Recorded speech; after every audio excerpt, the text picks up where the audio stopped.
अस्सलाम वालेकुम। इस वीडियो में बात करेंगे ग्रेव्स डिजीज़ की। अब Graves disease is another autoimmune condition. It is basically the most common cause of endogenous hyperthyroidism. इसका एक क्लिनिकल या इसका एक क्लासिकल ट्रायड देखा जाता है, जो इसके 3 हमें सिम्टम्स मिलते हैं जो कि याद रखने होंगे। वो क्लासिकल ट्रायड क्या होता है, जो क्लिनिकल फाइंडिंग्स मिलती हैं। एक तो हाइपरथायरॉयडिज्म मिलता है with diffuse enlargement of the gland, ये चीज़ याद रखनी होगी। इन्फिल्ट्रेटिव ऑप्थेल्मोपैथी कैरेक्टरिस्टिक ऑप्थेल्मोपैथी मिलती है इस कंडीशन में, जिसको हम एक्सोफ्थेल्मोस या पोप्टोसिस भी कहते हैं। और हमको एक इन्फिल्ट्रेटिव लोकलाइज्ड इन्फिल्ट्रेटिव डर्मोपैथी मिलती है which is also known as pretibial myxoedema. तो ये तीन चीज़ें याद रखनी होगी। Hyperthyroidism with diffuse enlargement of the gland, infiltrative ophthalmopathy and localised infiltrative dermopathy which is also known as pretibial myxoedema. Again जो ज़्यादातर एडल्ट होते हैं between 20 to 40 years of age, and mostly जो फीमेल्स होती हैं like 10 times more likely it affects the female. Pathogenesis की क्या है, since it is an auto immune disorder, इसमें जो ऑटो एंटीबॉडीज़ बनती हैं वो basically thyroid stimulating hormone receptor के खिलाफ बनती हैं। TSH रिसेप्टर के खिलाफ ऑटो एंटीबॉडीज़ बनती हैं। अब वो दो तरह की ऑटो एंटीबॉडीज़ हो सकती हैं, या तो वो जो कि TSH के रिसेप्टर को स्टिमुलेट करें, या वो जो TSH के रिसेप्टर को ब्लॉक करें।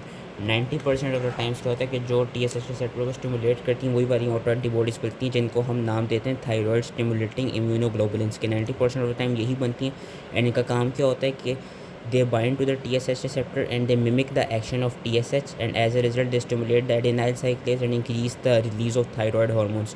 जो TSH receptor blocking auto antibodies होती हैं वो क्या कहते हैं, एज द नेम सजेस्ट, क्योंकि वो ब्लॉकिंग हुई तो वो ज़्यादातर हाइपोथायरॉयडिज्म ही कराती हैं, लेकिन ये बहुत माइनॉरिटी केसेस में होते हैं। मोस्टली हमको थायराइड स्टिमुलेटिंग इम्यूनोग्लोबुलिन्स ही मिलती हैं, जिसकी वजह से इसमें जो क्लिनिकल ट्रायड जो होता है उसमें हमको हाइपरथायरॉयडिज्म मिल रहा होता है। जस्ट लाइक हाशिमोटोस थायरॉयड डायबिटीज़, वो भी एक ऑटोइम्यून कंडीशन थी, ये भी एक ऑटोइम्यून कंडीशन है। तो इसमें भी वही उन्हीं जीन्स में पॉलीमॉर्फिज्म देखा गया है, CTLA4 PTPN22 and your interleukin 2 receptor alpha.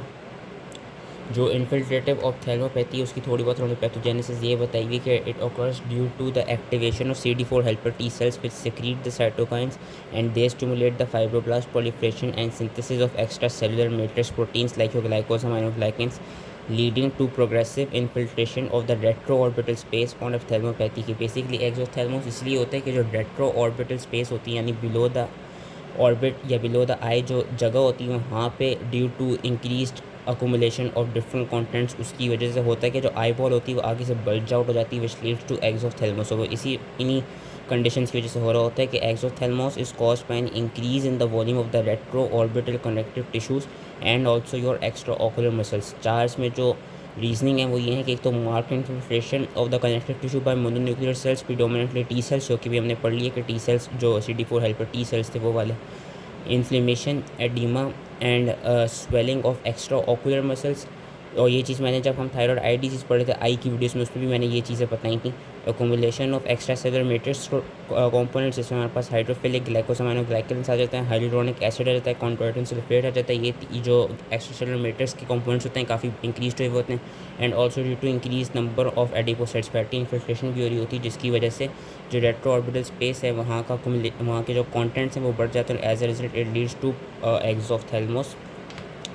इसकी अगर हम मॉर्फोलॉजी की बात करें तो जो एक चीज़ मैंने याद रखने को कही थी वो ये है कि जो थायराइड ग्लैंड होगा वो सिमेट्रिकली इनलार्ज होगा, क्योंकि उसमें डिफ्यूज़ हाइपरट्रॉफी हो रही होगी, डिफ्यूज़ इनलार्जमेंट होगी, एंड डिफ्यूज़ हाइपरप्लेसिया हो रहा होगा of the thyroid follicular epithelial cells. जब हम कट सेक्शन करेंगे तो जो उसका पैरेन्काइमा होगा इट वुड बी सॉफ्ट मीटी इन appearance, it should be resembling a muscle. Histologically जो फॉलिकुलर एपिथेलियल सेल्स मिलेंगे वो हमको काफ़ी टॉल और क्राउडेड नज़र आएंगे, और इसी टॉल और क्राउडेड अपीयरेंस की वजह से जो हमको फॉलिकुलर एपिथेलियल सेल्स मिलेंगे वो हमको बिल्कुल पेपिला की फॉर्मेशन लाइक रिजेंबल कर रहे होंगे।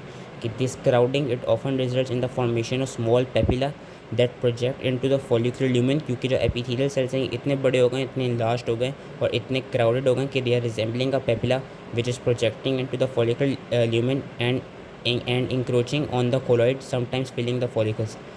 तो एज अ रिज़ल्ट लगता यही है कि कोलॉइड के अंदर तक जाके ये जो वो है पेपिलाज हैं ये बिल्कुल वो क्राउडेड अप हो रहे हैं और भर रहे हैं। इसकी इन्होंने हिस्टोलॉजी यहाँ दिखाई हुई है, लेकिन यहाँ सही से नज़र नहीं आ रहा कि ये इन्होंने दिखाया हुआ है कि जो फॉलिकल हैं ये हमको बिल्कुल जो एपिथेलियल सेल्स हैं वो बिल्कुल स्मॉल पेपिला की तरह लग रहे हैं कि वो अंदर को फॉलिकल के जाके वो इन्फिल्ट्रेट करें, और जो कोलॉइड है वो भी हमको काफ़ी इंक्रोच और पेल सा नज़र आ रहा है। तो यही चीज़ उन्होंने आगे बताई हुई कि जो पेपिलाज हैं दे लैक फाइब्रोवेस्कुलर कोर्स, एंड जो कोलॉइड है with in the follicular lumen that is pale in color, and lymphoid infiltrate will be seen consisting of T cells and B cells and also mature plasma cells with germinal centers. थोड़ी बहुत इसकी जो morphology बताई हुई है according to treatment and according to pre operative therapy, वो ये बताई हुई है कि जब हम एडमिनिस्टर करते हैं आयोडीन तो it causes the involution of the follicular epithelium and accumulation of the colloid by blocking the thyroglobulin secretion. And जब हम इसकी ट्रीटमेंट करते हैं एंटी थायरॉयड ड्रग से इन पेशेंट्स की, तो उसमें ये देखा जाता है, उसमें ये मॉर्फोलॉजी देखी जाती है थायरॉयड ग्लैंड के अंदर के देर इस के जो एपिथेलियल हाइपरट्रॉफी है और जो एपिथेलियल हाइपरप्लेजिया है वो एग्जैजरेटेड हो चुका होता है due to stimulation of TSH secretion, जब हम एंटी थायरॉयड वो ट्रीटमेंट दे रहे होते हैं। इस केस में एक्स्ट्रा थायरॉयडल टिश्यूज़ हैं, वहाँ पे भी लिम्फोइड हाइपरप्लेजिया मिलता है। जिस तरह का किसी यंग पेशेंट को जाए तो उसमें वीनो के थाइमस उसमें अभी प्रेजेंट होगा, उसमें थाइमस के में इनलार्जमेंट मिलती है। कभी कभी हार्ट के लेवल पे देखा गया कि जो heart that is also seen to be hypertrophied with ischaemic changes, specially in those patients who have pre existing coronary artery disease. और थैलोपैथी की हमने बात कर ली थी कि जो टिश्यूज़ होते हैं ऑर्बिट के, they are oedematous because of presence of hydrophilic mucopolysaccharides, जो कि हमने पीछे पढ़ ली, ग्लाइकोसामाइनोग्लाइकेंस, कॉन्ड्रोइटिन सल्फेट और हाइलुरोनिक एसिड। उनमें भी वही लिम्फोसाइट्स की इन्फिल्ट्रेशन मिलती है accompanied by fibrosis. Orbital muscles जो हैं there also oedematous initially but may undergo fibrosis. And lastly जो हमने एक चीज़ पढ़ी थी योर लोकलाइज्ड कैरेक्टरिस्टिक जो डर्मोपैथी थी, उसमें देखा गया है कि there is thickening of the dermis is seen and that thickening of the dermis occurs due to the deposition of glycosaminoglycans and due to lymphocyte infiltration। Clinical findings में सबसे पहले उसने वही 3 ट्रायड का जिक्र किया हुआ है कि थायरोटॉक्सिकोसिस मिलेगा, ऑप्थेल्मोपैथी मिलेगी एंड डर्मोपैथी मिलेगी with diffuse hyperplasia of the thyroid gland and diffuse enlargement of the thyroid gland. और कभी कभी ये भी होता है कि जब हम थायरॉयड ग्लैंड को ऑस्कल्टेट करते हैं तो उसमें से एक ब्रूवी की आवाज़ आती है। वो ब्रूवी की आवाज़ इसलिए आती है due to increase flow of the blood through the hyper active gland. Sympathetic over activity हुई होती है जिसकी वजह से हमको वही ऑप्थेल्मोपैथी और एक्सोफ्थेल्मोस वाली क्या कहते हैं फाइंडिंग्स मिलती हैं। कैरेक्टरिस्टिक वाइड स्टेरिंग गेज मिलती है विद लिड लैग, जो कि हमको हाइपरथायरॉयडिज्म में भी मिल रही थी। और हमें पता है कि अगर एक्सोफ्थेल्मोस लॉन्ग टाइम के लिए तो it can lead to corneal scarring and corneal injury.